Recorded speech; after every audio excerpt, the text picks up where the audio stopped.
창세기 9장 39장 1절로 3절의 말씀을 다 같이 한 음성으로 봉독하시겠습니다. 요셉이 이끌려 애굽에 내려가매 바로의 신하 친위 대장 애굽 사람 보디발이 그를 그리로 데려간 이스마엘 사람의 손에서 요셉을 사니라. 여호와께서 요셉과 함께 하심으로 그가 형통한 자가 되어 그의 주인 애굽 사람의 집에 있으니 그의 주인이 여호와께서 그와 함께 하심을 보며 또 여호와께서 그의 범사에 형통하게 하심을 보았더라. 아멘. 우리가 세상에 살다 보면 다 성공 일변도의 삶을 추구하는 것들을 우리가 볼 수 있습니다. 그래서 많은 사람들이 이 성공적인 삶을 살아가는데 이 특징이 있는 것 같아요. 성공적인 삶을 사는 사람들은 다른 보편적인 사람보다는 이 꿈과 이 비전이 정확한 사람들인 것이죠. 그래서 쉽게 꺾이지 않는 사람들인데 이 사람들은 자기의 꿈과 그 비전을 실현하기 위해서 나름대로 최선을 다하는 이런 모습을 볼 수 있고요. 한 번, 두 번 자기가 계획한 그 꿈을 이루기 위해서 도전해서 이것이 이루어지면 그 다음부터는 이제 넘어져도 실패라고 생각하지 않습니다. 근데 반대로 실패를 거듭하고 이 반복되는 사람은 무슨 일을 도전할 때 먼저 두려움이 오는 거예요. 염려가 오는 거예요. 야, 이거 실패하면 어떡하지? 이런 생각들을 먼저 하다 보니까 그 비전을 당당하게 펼치지 못하는 이런 일들이 일어난다는 것이죠. 그리고 끝까지 인내하는 것이 너무 힘듭니다. 자기가 생각해 볼 때 전에도 내가 이 정도 해서 안 되면 결국은 안 되더라는 이 생각을 떨치지 못하기 때문에 어느 단계에 이르면 스스로 포기해 버리는 것이죠. 그러니까 이런 사람들은 그 실패할 확률이 굉장히 높은 것을 우리가 볼 수 있습니다. 그럼 신앙생활하는 사람은 그렇지 않은가? 하나님이 주신 꿈과 비전이 있기 때문에 좀 세상 사람들과 다르게 좀 형통한 삶을 살 수 있을까? 그렇지 않다는 거예요. 믿음의 사람도 똑같이 주위에서 방해하는 사람이 있는가 하면 자기의 계획과 뜻대로 잘 되지 않을 때가 있다는 것이죠. 근데 세상 사람과 다른 점이 있습니다. 믿음의 사람은 하나님이 주신 꿈이라면 나와 하나님이 함께 하신다는 그 확신이 있어요. 여호와의 손길, 살아계신 하나님이 나를 도우시고 반드시 이것은 이룩하게 하실 것이라는 확신이 있는 것이죠. 그래서 다른 거예요. 여러분, 성공한 사람들은 실패할 때 왜 안 두려웠는지 아십니까? 내가 왜 실패했는지 그래서 그분들은 파악을 하는 거예요. 그래서 다음부터는 똑같은 동일한 실수를 하지 않는. 그래서 성공의 확률이 높습니다. 오늘 성경에 우리가 본문에 보면 이 요셉이라는 사람이 있는데 사실은 요셉은 여러분이 잘 아시는 대로 그 10대에 하나님으로부터 준 그 큰 꿈을 꾸고 있습니다. 근데 이 꿈 이야기를 할 때 너무너무 기쁜 거예요. 자기가 하나님께서 내가 어린 나이에 이런 꿈을 주셨구나. 그래서 형제들에게 이야기를 하면 형제들도 좋아할 줄 알았어요. 뭐 10대다 보니까 아마 철이 없어서 그랬는지 모르지만 좋아할 줄 알고 이야기했는데 형들이 너무너무 화를 내는 거예요. 야, 우리가 너희한테 그럼 너한테 절을 해야 되냐 이런 생각이죠. 근데 사실은 이 꿈의 문제가 아니라 그 전부터 그 아버지 야곱이 특별하게 그 자기가 사랑하던 그 나헬이 늦게 난 아들이지 않습니까? 그러니까 어머니도 하다 보니까 굉장히 편애를 했어요. 그러니까 편애를 하다 보니까 다른 형제들은 수수한 옷을 입히는데 늘 채색 옷을 입히고 신발이 또 다른 거예요. 그러니까 신발도 좋은 신발 신기고 늘 새 옷을 입히다 보니까 형제들 마음 가운데 어떤 생각이 드냐면 아버지는 왜 이 여러 형제 중에 저 아들만 저렇게 사랑하실까? 이게 불만인 거예요. 그러니까 그 마음 가운데 분노하는 이런 마음, 미움, 질투 이제 이런 것들이 생기기 시작한 것을 우리가 볼 수 있게 되는 것이죠. 그리고 또 이 요셉이 얼마나 입이 빠른지 말이죠. 이 형제들 간에 이야기한 걸 얼른 자기 아버지한테 가서 솔직하게 다 고자질하듯이 이야기를 하는 거예요. 그러니까 형제들 안에서 이야기를 할 수 있지 않습니까? 왜 아버지는 요셉만 사랑하는지 몰라 이러면서 이제 불평과 원망을 말하면 금방 가서 이야기해가지고 아버지가 부르는 것이죠. 너희들 이런 이야기 했냐 이러면서 부르니까 얼마나 그가 기분 나쁘겠습니까? 저거 어떻게 하면 어떻게 하면 저 말 못하게 할까 이런 생각들 갖지 않겠습니까? 그래서 창세기 37장 4절은 이렇게 말합니다. 형들은 아버지가 그를 자기들보다 더 사랑하는 것을 보고서 요셉을 미워하며 그에게 말 한마디도 다정스럽게 하는 법이 없었다. 퉁명스럽게 말하는 것이죠. 그러니까 요셉이 있는 데에서는 가정 얘기를 안 하는 거죠. 형제들 간에 뭐 아버지의 이야기 뭐 이런 걸 전혀 꺼내질 않는 거예요. 그리고 한마디씩 물어보면 퉁명스럽게 대답하는 거죠. 왜 그럴까요? 속에 분노가 있는 거예요. 상한 마음이 있는 거예요. 이제 이런 그 생각들을 하게 된다는 것이죠. 그런데 이 아버지가 이제 사실 이 요셉에게 심부름을 보내지 않습니까? 형들한테 가서 이런 음식을 좀 제공하고 또 할 말이 있었겠죠. 근데 세겜에서 친다는 양을 친다는 말을 듣고 세겜을 갔는데 사람들한테 물어보니까 옮겼다는 거예요. 그러면 웬만한 사람 같으면 내가 할 도리를 했으니까 이제 집에 가겠다 이렇게 하는데 요셉은 그렇지 않은 거예요. 얼마나 충성스럽고 얼마나 성실한지 그 형들이 옮긴 그 자리까지 가는 거예요. 근데 먼 데서 쳐다보니까 형제들이 볼 때 그 아버지가 편애하는 그 꿈을 꿨다는 요셉이 다가오니까 어떤 마음을 드냐면 저거 죽여버려야 되겠다. 왜냐하면 아버지도 없고 보호자가 없으니까. 그래서 이 오기 전부터 먼 데서부터 이 죽일 계획을 하는 거예요. 그래서 창세기 37장 20절을 보시겠습니다. 자, 그를 한 구덩이에 던지고 우리가 말하기를 악한 짐승이 그를 잡아먹었다 하자. 그의 꿈에 어떻게 되는지 우리가 볼 것이니라 하는지라. 그러니까 웅덩이에 집어넣고 이 요셉을 죽여버리면 그 꿈이 어떻게 이루어지는지 보자는 거예요. 여러분, 이게 하나님 보실 때 얼마나 악한 마음입니까? 근데 사람의 상처는요, 하나님의 생각보다 앞서는 거예요. 내가 저 자식만 없으면 나도 사랑받을 수 있을 텐데 이런 생각을 하는 거죠. 웅덩이에 집어넣고 그가 죽었다라고 말하자. 근데 아버지의 생각을 안 하는 거예요. 여러분, 그렇게 편애하고 사랑하는 아들을 잃었을 때 그 아버지의 심정이 어떨까를 자녀들이 생각하지 못하는 거예요. 그러니까 자기들이 미운 이 자식만 보이지 않으면 자기들이 더 사랑받을 줄 알았지만 그렇지 않다는 거죠. 그러니까 결국은 웅덩이에 넣어서 이제 죽이려고 하는데 이 누벤이나 이 유다가 말하는 거예요. 야, 우리 형제를 죽인들 무슨 그게 유익이 있겠냐. 차라리 그냥 장사꾼에게 팔아서 먼 이국 땅에 가면 아마 종이 될 건데 노예가 되어버리면 자기 평생엔 이 땅에 오지 못할 거야. 차라리 팔아버리자. 이런 생각을 하게 합니다. 그래서 결국은 다른 형제들이 동의를 하죠. 그래서 이 창세기 37장 28절을 같이 보시겠습니다. 그래서 미디안 상인들이 지나갈 때 형제들이 요셉을 구덩이에서 꺼내어 이스마엘 사람들에게 은 20냥에 팔았다. 그들은 그를 이집트로 데리고 갔다. 얼마나 헐값에 팔았습니까? 가룟 유다는 예수님을 자기 선생 구원자를 은 30에 팔았는데 이 요셉의 형제들은 은 20에 자기 동생을 팔아버리는 거예요. 여러분 한번 생각해 보십시오. 갑자기 사랑받던 그 동생이 채색 옷을 다 벗긴 채 이제는 이 상인들의 손에서 끌려갈 때 얼마나 울었을까? 형, 나 좀 살려줘. 왜 그래? 나 다시는 그렇지 않을게. 아마 별별 이야기를 다 했을 거예요. 근데 그 모든 그 외침의 소리를 예면한 채 끌려가는 그 동생을 보면서 형들은 혹시라도 흐뭇했을지 몰라요. 그 봐, 네가 평소에 잘했으면 이런 일은 없을 것 아니야. 이런 생각도 할 수 있다는 것이죠. 그러면서 이제 이 요셉을 헐값에 팔았는데 이 이국 땅에 갔을 때 사실은 노예 이 시장, 이 경매 시장에 갔을 때는 인생이 새로운 인생이 펼쳐지는 거예요. 사실은 요셉은 이 노예 시장에서 자기의 주인을 선택할 권리가 없는 거예요. 노예는 선택할 권리가 없습니다. 그러니까 이제 그 주인 될 사람이 선택할 권리가 있는데 누구의 손에 선택되느냐에 따라서 이 노예들은 제2의 인생을 사는 것이죠. 비인격적인 대우를 받을 수 있는 것이고 그때 당시 노예는 하나의 그냥 상품과 같은 거예요. 내가 데려다가 부려서 내 마음에 안 들면 또 내다 팔아버리면 되는 것이죠. 혹독한 고문과 이런 모든 착취를 다 할 수 있는 이런 권한이 주인에게 있는 것이죠. 근데 이 요셉은 자기가 선택한 건 아니지만 그때 당시에 그 애굽의 바로 왕의 시위 대장이었던 보디발의 집에 팔려갑니다. 여러분, 이 보디발에게 하나님께서 마음을 주시지 않으면 왜 이 요셉을 선택할 수 있었겠습니까? 하나님께서 함께 하시기 때문에 그 마음을 주신 거예요. 아마 요셉은 굉장히 떨리는 마음이 있었을 것입니다. 두려운 마음도 있었을 것입니다. 과연 나를 누가 사갈까? 난 어떤 가정 가운데 가서 어떤 일을 하는 노예로 내가 살 수 있을까? 이런 생각을 했겠죠.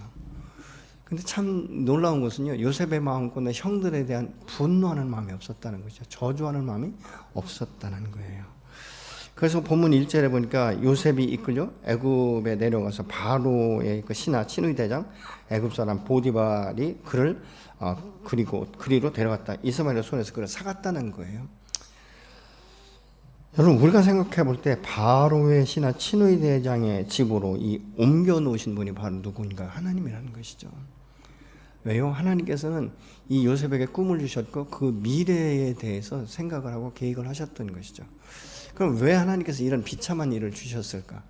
사실은 이 요셉은요, 그 꿈을 가지고 있었지만 편애하는 이 아버지 밑에서 성장을 하면 정상적으로 균형과 조화를 이루지 못하는 것이죠.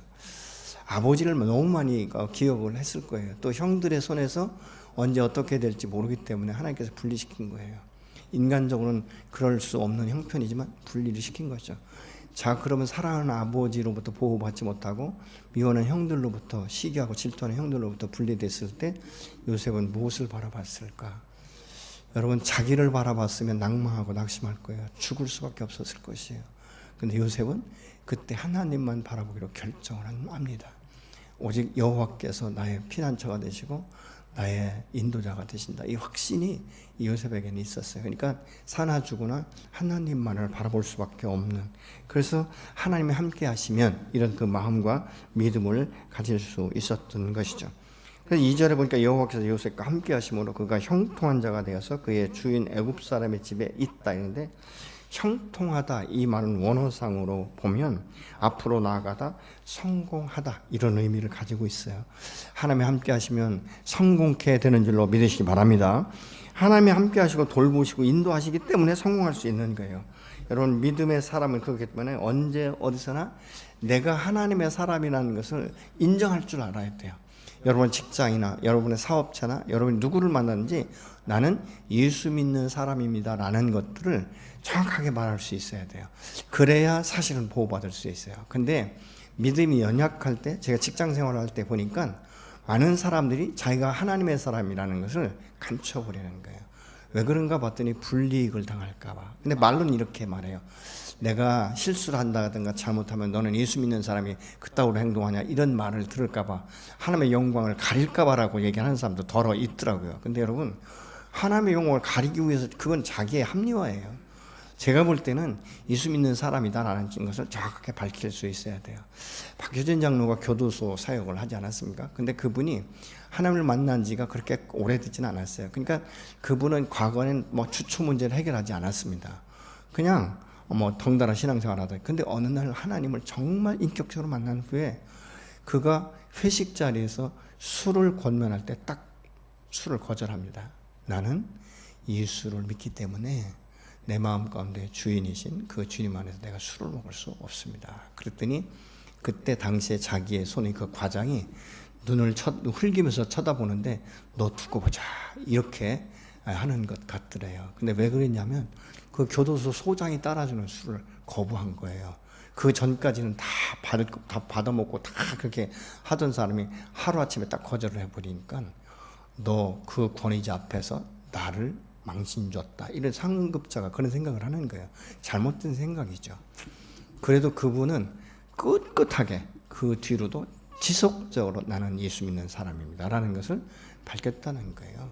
그리고 아주 악랄하고 잔인하기로 유명했던 자기가 사형수들에게 복음을 증거할 때 처음에는 사형수가 이름만 불러도 발발 떨면서 왜 그러세요? 저 잘못한 거 없는데요. 그러면서 막 그랬다는 거예요. 그래서 그것이 아니고 내가 믿는 예수를 너도 믿었으면 좋겠다, 이렇게 복음을 증거하기 시작해서 사형수들이 예수를 믿고 나중에는 형장이 예수로 사라질 때 많은 증인들 앞에서 이렇게 말했다는 것이죠. 내가 죄를 짓고 결박되어서 사형당하는 것 이외에 당신들도 내가 믿는 예수를 믿고 천국의 소망을 가지고 가는 것이 좋겠다. 그러면서 이 사형장의 형장의 예수로 사라지는 사람들 되게 막 발발 떨고 그런데요. 근데 대부분의 그 믿음의 이 사람들은 형장 예수로 살아기 전에 찬송을 부르시면서 하나님 나라에 입성했다, 이런 그 책에 보면 그런 내용이 있어요.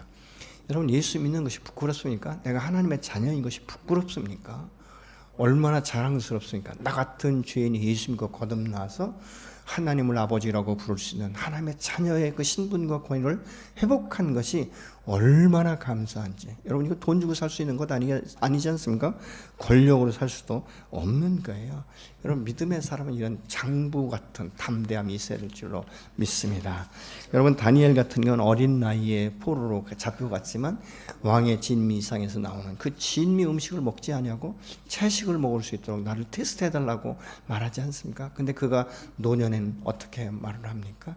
왕의 어인이 지킨 일도 알면서도 자기의 생명을 구차에 구걸하지 아니하고 습관을 좇아서 예루살렘 성을 향한 창문을 열고 하루에 3번씩 기도했다라고 말을 합니다. 결국은 어떻습니까? 그것 때문에 사자굴에 넘어가지 않습니까? 그때 여호와 하나님께서 사자의 입을 막으셨어요. 여러분 짐승은요 본능을 따라 먹는 거예요. 그래서 여러분 어떻게 보면 사자가 볼 땐 좋은 고기가 들어오는데 안 먹을 이유가 하나도 없는 거예요. 그렇지만 여호와께서 사자의 입을 막으시니까 먹을 수가 없었던 것이죠. 근데 그날 그 왕이 어떻게 말합니까? 밤에 유흥을 즐기지 않았다는 거예요. 술도 먹지 아니하고 노래도 듣지 아니하고 밤새도록 고심하다가 새벽에 그냥 달려가서 이 다니엘이 들어간 그 곳에 가면서 다니엘아 내가 믿는 하나님께서 너를 구원하셨느냐? 이렇게 질문할 때 왕이요 만세수하옵소서 하면서 이야기할 때 하나님이 얼마나 지키셨는지 그런 그 모습들을 드러내는 것들을 우리가 볼 수 있지 않습니까? 여러분 믿음의 사람이 믿는다는 것은요 사실은요 보호하는 거예요. 이런 것들을 우리가 삶 가운데 경험할 수 있어야 된다는 것이죠. 여러분을 통해서 믿음의 사람이 어떻게 복을 받는지를 볼 수 있어야 되는 것입니다. 3절에 보면요 같이 보시겠습니다. 그 주인은 주님께서 요셉과 함께 계시며 요셉이 하는 일마다 잘 되도록 주께서 돌보신다는 것을 알았다. 여러분 요셉의 집 주인 보디발은요 하나님을 모르는 사람이에요. 이방인이에요. 노예가 들어오면서부터 자기 집이 자꾸 피어나는 것, 풀어지는 것들을 보는 거예요. 요셉 한 사람이 노예로 들어왔는데 노예 한 사람이 들어오면서부터 자기의 형편이 펴지기 시작하는 거예요. 가정의 형편이 펴지고 직장에 가서도 정말 대우받고 이런 일들이 일어나는 것을 보면서 이 아이는 노예지만 예사롭지 않은 사람이라는 것을 보디발이 알았던 거예요. 그러면서 이 보디발에게 일을 주는 것들을 우리가 볼 수 있습니다. 근데 이 요셉의 이 믿음에 대해서 이 사도행전 7장에서 스데반은 이렇게 말을 합니다. 사도행전 7장 9절입니다. 그런데 그 족장들은 요셉을 시기하여 이집트에 팔아 넘겨 주었습니다. 그러나 하나님께서 그와 함께 하셔서 요셉도 하나님이 자신과 함께 하신다는 사실을 요셉이 느낀 거예요. 안 거예요. 여러분 임마누엘 하나님 성령 하나님께서 여러분에게 함께 하시는 줄로 믿으시기 바랍니다.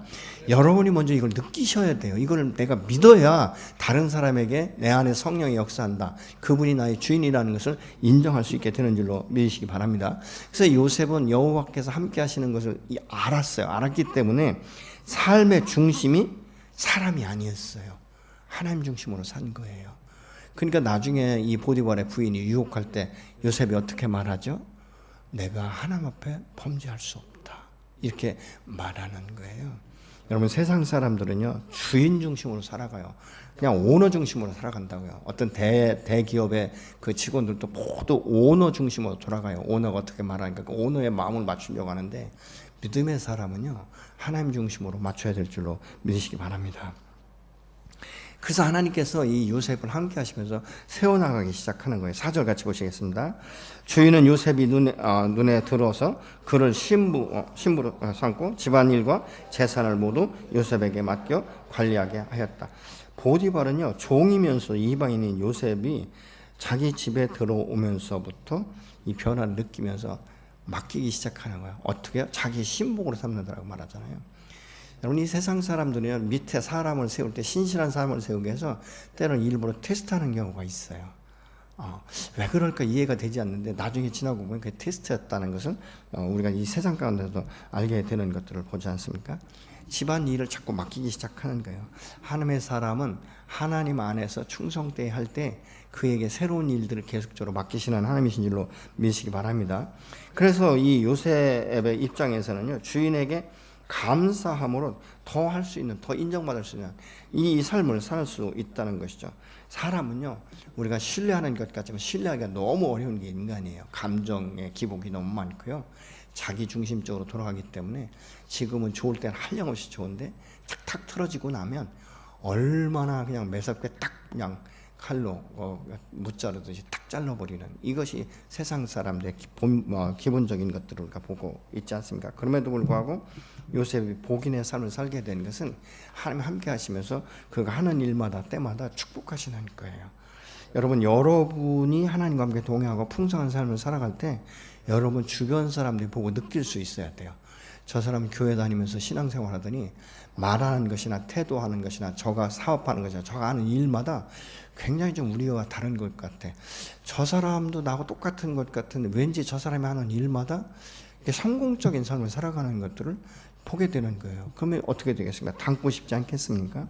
그래서 하나님과 함께 동행한다는 것은요, 내가 어떤 경우라도 하나님의 말씀을 떠나지 않고 붙드는 삶이에요. 여러분, 우리가 하나님과 함께 동행한다는 것은 뭐 하나님 함께 하실 때 뭐 잘 된다, 뭐 이것보다는 하나님의 말씀에 의지해서 함께 가는 거예요. 붙어 있는 것인 줄로 믿으시기 바랍니다. 그럴 때마다 하나님께서 나의 삶의 전부를 지키세요. 그리고 붙들어 주시고 또 책임져 주시는 것을 우리의 삶 가운데 경험하게 되는 줄로 믿으시기 바랍니다. 때로는요, 아브라함 같은 경우는 갈 바를 알지 못하고 그 길을 갔다라고 말하잖아요. 근데 갈 바를 알지 못하고 어떻게 가겠습니까? 제가 볼 때 이 성경에서 아브라함은요, 이런 문제가 생기면 딱 멈춰서 하나님 앞에 제단을 쌓고 예배하는 것을 먼저 볼 수 있어요. 하나님, 당신이 이 길을 가르쳐 주십시오. 내가 지금 어떻게 해야 될지를 가르쳐 주십시오. 여러분, 예배는 주의 임재를 새롭게 경험하는 거예요. 주의 뜻을 알아가는 거예요. 예배는 내가 기뻐서도 드리지만요, 하나님의 뜻을 묻는 거예요. 내 뜻대로 마옵시고 아버지의 원이 이루어지기를 원합니다. 이런 마음 자세를 가지고 신령과 진정을 하나님 앞에 예배할 때 하나님께서 주의 음성을 들려주실 때가 있는 거예요. 아, 너 그래, 알았어, 너 너무 힘들지? 조금만 참자. 이런 마음들을 주기 시작하는 거예요. 그래서 이 하나님 안에서요, 그 마음을 하나님께서 사로잡고 움직이실 때 그 인도하셔서 이 아브라함의 에베네셀의 하나님, 여기까지 인도하신 하나님을 경험할 뿐만 아니라 이삭을 독자 이삭을 바치라고 할 때 그 드림으로 인해서 여호와 이레 하나님, 그 미래를 준비하신 하나님을 경험하게 되는 줄로 믿으시기 바랍니다. 여러분이 정말 예수 믿고 구원받아 하나님의 자녀가 된 신분과 권위가 정확하면, 여러분의 성령이 계시다면 여러분의 인생은 하나님께서 반드시 책임져 주실 줄로 믿으시기 바랍니다.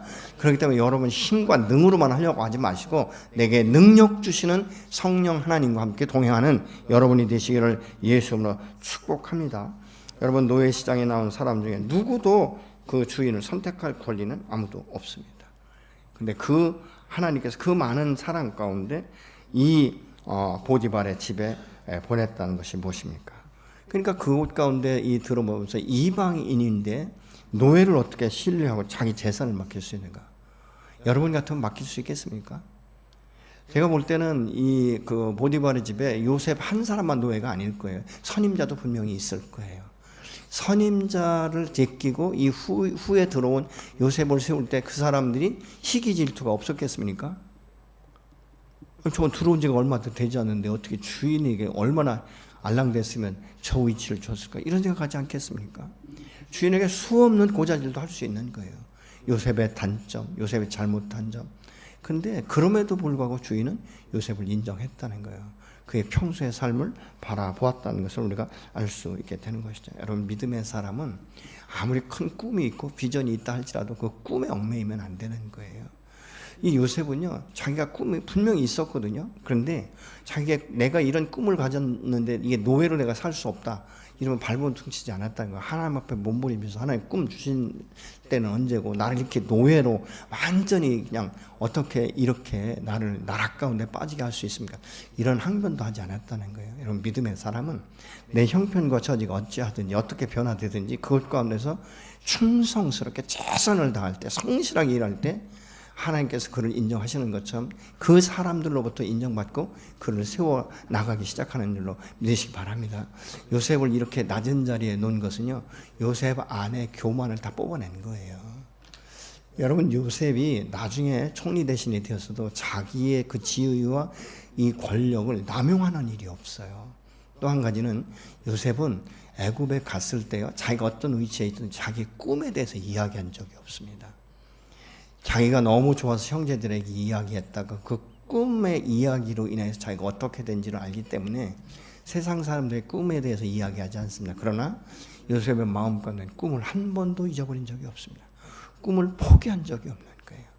내게 꿈을 주신 이가 여호와시고 그분이 나와 지금도 함께 하시기 때문에 반드시 그 꿈을 이룰 거라는 확신이 그의 소망이 되었던 것을 우리가 볼 수 있습니다.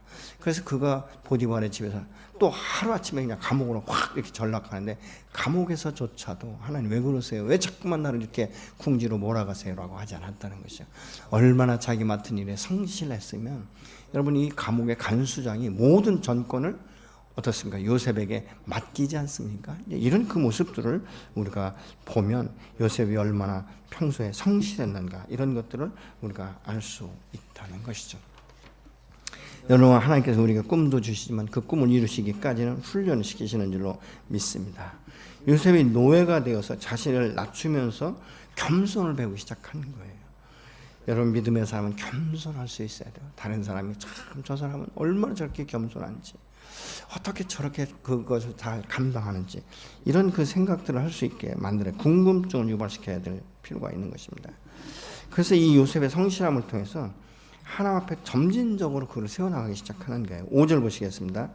그가 요셉에게 자기의 집안 일과 그 모든 재산을 맡겨 관리하게 한 그때부터 주님께서 요셉을 보시고 이집트 사람의 집에 복을 내리셨다. 주님께서 내리시는 복이 주인의 집안에 있는 것이든지 밭에 있는 것이든지 그 주인이 가진 모든 것에 미쳤다.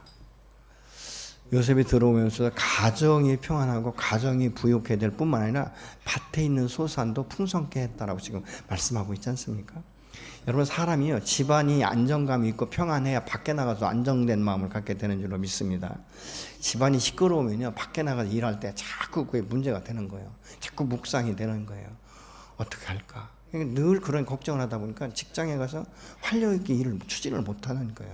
항상 망설이고 항상 주춤주춤하게 되는 것이거든요. 근데 가정이 평안하고 가정이 안정감이 있고 가정에서 자꾸 이렇게 사람을 세워주고 축복을 하다 보면요, 밖에 나가서 당당하게 되는 거예요. 여러분, 자녀들에게도 그런 축복이 필요한 것이고요, 이건 부부간에도 필요한 줄로 믿습니다. 여러분의 가정이 평안해야 세상이 평안한 거예요. 여러분이 나가는 그 직장에서 평안하게 살 수 있는 거예요. 지혜와 지식을 총동원해서 최선을 다할 수 있는 거예요. 새로운 일들을 일으키시는 그 하나님과 함께 손잡고 승리케 하는 이런 역사가 있어야 될 줄로 믿습니다. 요셉을 보시고 하나님께서 요셉 때문에요. 이 말은 무슨 말이냐면, 요셉을 보시고, 이 말은 요셉 때문에 그 보디발의 집 축복을 하셨다는 거예요. 아멘이십니까? 여러분 때문에 여러분의 가정과 여러분의 이웃과 믿음의 공동체와 여러분의 직장이 부욕해 되는 역사가 있어지길 예수로 축원합니다. 아멘. 여러분 그런 사람이에요. 그런 자격이 있는 사람이에요. 아멘이십니까? 어떤 사람 또 이 설교를 들으면서 이렇게 생각할 수 있어요. 목사님, 나는 그래도 부족한 게 너무 많고요, 나는 아는 것도 없고요. 항상 부정적인 그 틀 안에 자기를 가두려고 해요. 여러분, 그렇게 하지 마세요. 하나님은 다 아세요. 여러분의 능력과 여러분의 재능과 여러분의 지식 수준과 여러분의 인격과 모든 것을 아세요. 근데 그 인격과 그 능력 안에서 머물게 하는 것이 아니라 그것을 점프하게 하시는 분이 바로 하나님이신 줄로 믿습니다. 그 틀을 깨뜨리고 나오셔야 되는 거예요. 아멘이십니까? 여러분, 사람은 참 울 안에서만 사는 것이 아니에요. 우물한 개구리가 아니라 하나님을 믿는 사람은 우물에 뛰어나오는, 열방을 보는, 먼 곳을 바라볼 수 있는 그런 역사가 있어야 될 줄로 믿습니다. 여러분, 꿈도 그냥 조그마한 벼룩의 간처럼 그런 소극적인 꿈이 아니라 좀 넓은 꿈을 가지세요. 열방을 취하는 이런 꿈을 가지시는 여러분이 되시기를 예수님으로 축원합니다. 그냥 옛날에 어른들처럼 작은 밥 먹고 작은 똥 싸 이런 얘기가 아니라, 너는 나중에 크게 될 거야. 하나님이 너에게 축복하실 거야. 너에게 지혜를 주실 거야. 내가 하는 일마다 하나님이 함께 하실 거야. 좀 이런 믿음을 아이들에게 주고 그렇게 키워줘야 아이들이 어느 곳에 나가도 당장하지 않습니까? 제가 보면요, 가정 가운데서 그냥 자존감이 낮을 대로 낮고, 이런 사람들은요, 밖에 나가서 항상 낮은 자존감 때문에 자꾸 쓰러지는 거예요. 자꾸 손해를 보는 거예요. 그러니까 이런 그 부분들을 우리가 좀 믿음 안에서 세워나가는, 여러분 요셉 같은 경우를 보세요. 그냥 아버지의 편에, 말로 표현할 수 없는 그 편에 얼마나 손도 부들부들했겠어요. 일을 별로 안 했으니까, 거친 일을 안 했으니까, 집안에서만 컸으니까. 근데 하루아침에 노예가 되면 여러분 그 손 가지고 일 안 할 수 있습니까? 내가 편애를 받던 사람인데 이런 일을 할 군번인가, 이런 생각 할 수도 있지 않습니까? 근데 그렇게 하지 않았다는 거예요. 여러분, 우리는 어떤 상황이 온다 할지라도 거기서부터 다시 시작하는 역사가 있어야 될 줄로 믿으시기 바랍니다. 내가 높은 위치에 있지만 또 나락으로 떨어질 수도 있는 거예요. 근데 이 나락으로 떨어졌을 때 내가 다시 재기할 수 있는 것은 무엇입니까? 여호와 하나님께서 내 편이시고 나와 함께 하시기 때문에 반드시 하나님은 나를 풀어주실 거예요. 내 삶을 풀어주실 거예요. 그러면서 우리가 기도하는 것이죠. 저는 여기 성경에 나와 있지 않지만 요셉이 얼마나 하나님 바라기가 됐을까? 노심초사 무슨 문제가 있을 때마다 하나님 이 일을 어떻게 해야 됩니까? 하나님 내게 지혜를 주십시오. 이 일을 어떻게 내가 지혜롭게 이거 해결해 나가야 될지. 오직 하나님, 불러도 대답 없는 아버지를 부른다고 어떻게 아버지 금방 올 수도 없는 것 아니겠습니까? 형제들 원망한다고 해서 이 문제가 해결되는 건 아니에요. 하나님 바라기가 되는 것입니다. 하나님, 당신만이 나의 주인이시고 내 인생을 풀어갈 수 있습니다. 하나님 나에게 꿈을 주시지 않았습니까? 그 꿈을 이루어 주시기를 소망합니다. 여러분, 얼마나 순간순간 하나님 앞에 매달렸는지 모릅니다. 여러분은 그런 삶을 살아갈 수 있어요. 창세기 12장에 보면 아브라함을 부르시면 너에게 복을 준다 이렇게 말하고 있거든요. 그래서 너의 복을 통해서 천하 만민이 복을 얻게 될 것이다 이렇게 말씀하고 있잖아요. 근데 여기서 복을 준다는 말은 히브리어로 바라크라는 말인데 무릎을 꿇다 축복한다 이런 의미예요. 내가 너를 축복하는 것은 너만을 위해서가 아니라는 거예요. 너를 통해서 또 다른 사람들이 축복받기를 원한다라고 지금 말씀하고 있는 것입니다. 아멘이십니까? 여러분이 축복받은 것을 여러분만을 위한 것이 아니라 옆에 사람들에게 흘려보내는 축복이 있어야 될 줄로 믿습니다. 심으면 반드시 거두게 되어 있어요. 아멘이십니까? 여러분이 이웃에서 심고 여러분이 열방으로 심는 것은 그대로 다시 자녀들에게 또 옆에 사람들에게도 함께 흘러가는 줄로 믿습니다. 하나님은 아브라함을 축복하시면서 내가 너를 축복하는데 너 혼자 누릴 축복이 아니야. 다른 사람에게 축복이 되어줘야 한다라고 지금 말씀하고 있는 것이죠. 여러분, 비가 내리면요, 처음에는 그냥 스며들기만 해요. 근데 나중에 스며들다가 나중에 어떻습니까? 차오르기 시작하는 거예요. 차오르면 물에서부터 생수가 쏟아나시 물이 흘러가지 않습니까? 여러분, 계곡이 깊은데요, 나중에 보면 가물 때도 여름에도 계곡의 물은 흐르는 거예요. 왜 그렇습니까? 산에 있는 이 산천 초목이 다 물을 머금고 있다가 흘려내보내는 거예요. 그와 같은 거예요. 하나님의 복은 그런 줄로 믿으시기 바랍니다. 하나님이 그 믿음의 사람을 축복하는 것은 나만이 한 주변을 적시고 그 속에 차고 넘쳐서 흘러가게 할 책임과 의무가 믿음의 사람들에게는 있는 줄로 믿습니다. 보디발의 집은요, 비록 노예였지만 요셉 한 사람이 돌아옴으로 해서 온 집안이 하나님의 축복을 받게 된 것을 이방인인 보디발만 알았을까요? 그 가정 가운데 모든 하인들도 다 알았을 거예요. 저 사람은 우리와 다르구나. 저 한 사람이 우리 집에 들어오면서부터 이 집안이 풍성케 되는구나. 그것이 저 사람 때문에 축복받는 것이구나 하는 것을 알았고요. 얼마나 점진적인지 6절을 같이 보시겠습니다. 그래서 그 주인은 자기가 가진 모든 것을 요셉에게 맡겨서 관리하게 하고 자기의 먹거리를 빼고는 아무것도 간섭하지 않았다. 요셉은 용모가 준수하여 잘생긴 미남이었다. 얼마나 잘생겼는지 여러분, 성경에 미남이었다 이렇게 말하고 있잖아요. 그런데 지금 뭐라고 말합니까? 자기가 먹는 음식 이에는 아무것도 간섭하지 않았다. 노터치했다는 거예요. 그만큼 요셉은 이 주인인 이 보디발로부터 신임을 받았습니다. 나중에 보면 이 보디발을 통해서 요셉이 또 그 왕에게 알려지는 이런 일들도 일어나는 것들을 볼 수 있지 않습니까? 요셉을 보면 볼수록 주인의 마음이 흡족한 거예요. 여러분, 주인은 요셉에게 점진적으로 일을 맡기기 시작했고 모든 것을 다 맡길 만큼 믿는 믿음의 사람이 되었다는 것입니다.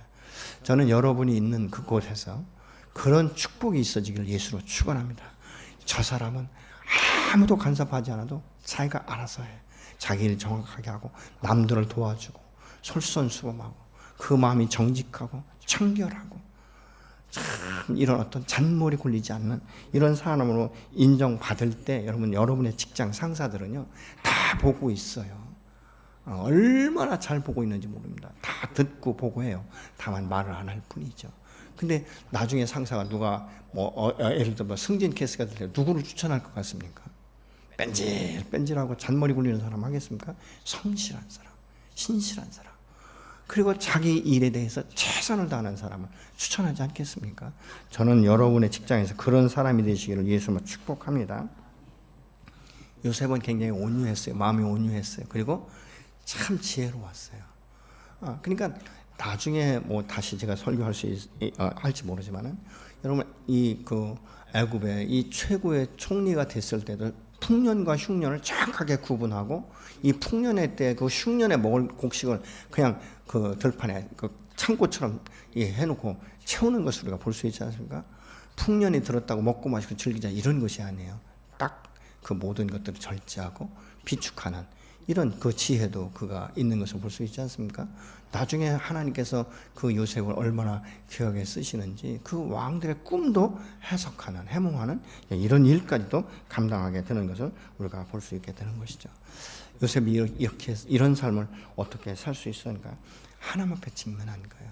나는 하나님의 사람이다. 나는 날마다 무슨 일을 하든지 하나님의 얼굴 앞에 서 있다는 거예요. 사람이 아니에요. 여러분 사람 앞에 서 있다고 말하면요, 우리는 참 잔머리 굴리기 참 쉬워요. 왜냐하면 그 사람 마음을 흡족하게 해줄 수 있거든요. 기쁘게도 해줄 수 있고요. 근데 하나님 앞에 선 사람은 때로는 아닌 것은 아니라고 말할 수 있어야 돼요. 이렇게 할 때 이것은 아닙니다라고 말할 수 있어야 돼요. 치관할 수도 있는 거예요. 그런 배짱이 저와 여러분 안에 있어야 되지 않겠습니까? 근데 온유했다는 거예요. 교만한 사람의 말은요 잘 안 들어요. 근데 온유한 사람의 말은 다른 사람들이 잘 받아들이는 것들을 우리가 볼 수 있게 되는 것이죠. 요셉은 그 자기의 어떤 그 현재 상황에 높낮이에 동요된 사람이 아니에요. 흔들림이 없던 사람인 것입니다. 그러니까 늘 하나님의 관점에서 보는 거예요. 나중에 여러분 이 형제들을 만났을 때도 요셉이 뭐라고 하니까 당신들은 나를 미워하고 시기하고 질투해서 이 이방인에게 팔아넘겼지만 내가 지금 와서 생각해볼 때 이것은 하나님의 섭리였다라고 말하지 않습니까? 모든 것은 하나님의 섭리, 하나님의 관점에서 보는 거예요. 그러니까 그 마음이 묶임이 없는 거예요. 사람이 옹졸해지지 않는 거예요. 마음이 넓은 거예요. 왜요? 하나님 그 마음을 함께 하시고 그 마음을 넓혀주시기 때문에 그런 거예요. 사람이 말이죠. 아무리 마음이 넓어도 상처받고 딱 묶여버리면 그 사람은요, 그 묶임에서 헤어나기가 너무 어려운 거예요. 그러니까 그 사람 생각만 해도 막 화가 나고, 그 사람 생각만 해도 막 꿈에도 나타난 것 같고, 막 이런 일이 있잖아요. 근데 풀어주는 거, 어떻게 풀 수 있는가? 똑같은 사람인데, 똑같은 감정을 가지고 있는데, 하나님의 관점에서 모든 문제를 해결해 보는 거예요.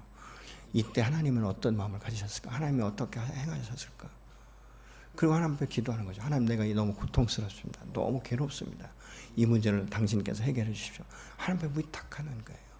이렇게 되어질 때 우리 마음이 편안한 거예요. 우리의 마음이 묶이면 다른 사람들을 원수로 생각하지 않는 거예요. 그 사람의 문제는 그 사람의 문제고 내 문제는 내 문제고. 그 나중에 이 형들이 그 요셉의 꿈처럼 요셉 앞에 다 절하는 것을 우리가 성경을 통해서 볼 수 있지 않습니까? 그러니까 꿈을 주시는 이도 하나님이고 이루시는 이도 하나님이신 줄로 믿으시기 바랍니다. 그래서 이 요셉은 하나님이 주신 꿈을 항상 소망 삼았어요. 하나님은 그를 정말 연단하신 후에 애굽의 최고의 총리였어요. 왕권은 바뀌어도 총리의 자리는 바뀌지 않은 것을 우리가 성경을 통해서 알 수 있지 않습니까?